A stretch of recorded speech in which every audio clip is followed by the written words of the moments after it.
జనసేన పార్టీలో జాయిన్ అవ్వడానికి ఓ 1000 కార్లలో వెళ్లనున్న మంచు మనోజ్ మరియు భూమా మౌనికారెడ్డి భార్యాభర్తలు ఇద్దరూ కలిసి జనసేన పార్టీలో అయితే జాయిన్ అవ్వబోతున్నారు. ఇక క్యాడర్ ని బిల్డ్ చేసుకోవడానికి పవన్ కళ్యాణ్ కూడా చాలా మట్టుకి ప్రయత్నాలు చేస్తున్నారు. ఇక ఆయన పార్టీలోకి ఎంతో మంది రావాలి అని చెప్పేసి అయితే ఎంతో మంది ఆశగా ఎదురు చూస్తున్నారు. అది ఇదే క్రమంలో సినీ రంగానికి సంబంధించి ఒకానొక టైంలో అన్ని హిట్సే చూసిన హీరోగా పేరు పొందిన మంచు మనోజ్ గత కొద్ది రోజులుగా ఎన్నో వివాదాలలో ఆయన పేరైతే వినిపిస్తుంది. ఆస్తికి సంబంధించి కావచ్చు, లేకపోతే ఆయన భార్యకి అదేవిధంగా పిల్లలకి సంబంధించి మాకు థ్రెట్ ఉంది అని ఇలా సోషల్ మీడియా న్యూస్ ఎక్కడ చూసుకున్నా కూడా మంచు మనోజ్ గురించే వినిపిస్తోంది. మరి ఇలాంటి క్రమంలో ఆయన ఒక పొలిటికల్ పార్టీలోకి వెళ్ళి జాయిన్ అవుతే ఇది ఎప్పటికీ ఎవరు కూడా మర్చిపోలేని వార్త అవుతుంది.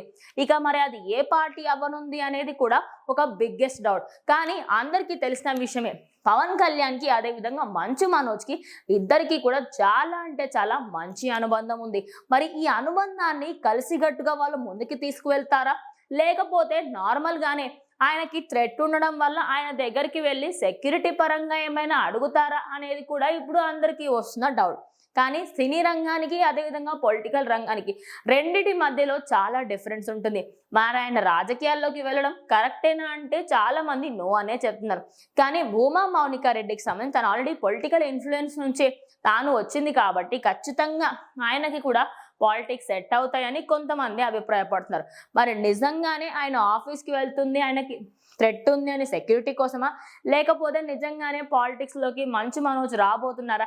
ఇవన్నీ ప్రశ్నలకి సంబంధించి అధికారికంగా వాళ్ళు ఏదైనా ప్రకటించి లేకపోతే ఒక ఫోటో బయటకి అఫీషియల్గా అనౌన్స్ చేస్తే అందరికీ కూడా తెలిసిపోతుంది. ఇప్పటికైతే ఆయన జనసేన పార్టీకి సంబంధించి పార్టీ ఆఫీస్కి వెళ్తున్నట్టుగా కూడా తెలుస్తోంది.